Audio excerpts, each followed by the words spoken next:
Mayor साहब अब चौतर्फी घेरामा पर्नुहुन्छ होला, सचेत हुनु होला। यो सतीले सरापेको देश हो, राम्रो काम गर्छु भन्न गाह्रो छ। यहाँ 49 सालदेखि काठमाडौँ महानगरपालिका बनाउँछु भनेर निर्वाचित भएर आएका थुप्रै जनप्रतिनिधिहरूले जमर्को नगरेका होइनन्। कसै न कसैले अंकुश लाएको हुनाले भएका महानगरपालिका बनाउने चाहनालाई दबाएर कार्यकाल पूरा भएर विस्थापित भएका थुप्रै व्यक्तित्वहरू हुनुहुन्छ। हामीले इतिहासको पाना पल्टायौं भने कतै तपाईलाई पनि त्यही पानामा थन्काइदिने हुन् कि भन्ने मलाई त्रास लाग्छ। आज 9 महिना हुँदैछ तपाईँ हामीले जितेको।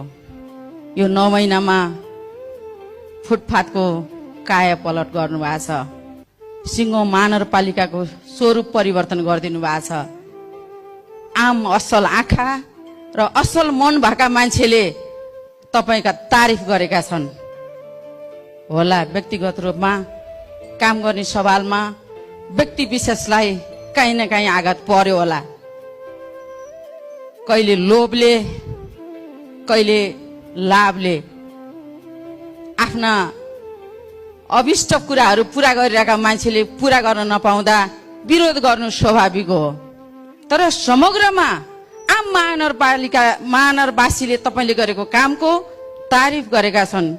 केही दिन मात्रै अगाडि तपाईले 32 मा कामहरूको निरीक्षण गर्न आउँदाखेरि तपाई हिँडिरहँदा हरेक मान्छेले तपाईसँग फोटो खिच्न चाहे, तपाईलाई हेर्न चाहे, तपाईसँग बोल्न चाहे। तपाई व्यक्तिलाई होइन, तपाईले गरेको कामसँग त्यो तपाईलाई सम्मान गरेका हुन्। मैले यसरी लिए। त्यसैले मेयर साहब नडराउनुस्, हामी छौं तपाईको साथमा। हिजो तपाईलाई जिताउनलाई यति लामा लामा हात हल्लाएर हिँड्नेहरू आज तपाईका विरुद्ध युट्युबरको क्यामेरामा कैद हुन थालेका छन्। त्यसलाई ख्याल राख्नु होला मेयर साहब।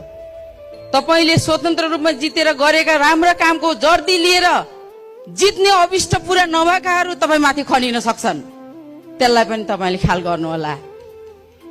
त्यसैले स्वतन्त्रको नाममा तपाईले गरेको राम्रो कामको जस लिएर जित्नेहरू ठुलठुला ठाउँमा पुगेका छन्। अहिले हेरौँला तपाईले गरेका काममा कतिको साथ दिन्छन्। जनता जज भइसक्यो मेयर साहब, जज गर्छन्। अब 5 वर्ष जितेर सबै कुरा गरौँ भन्ने ठान्नु पर्दैन। 5 वर्ष पछाडि पनि फेरि जनताले भोट हाल्ने दिन आउँछन्। त्यसैले अहिले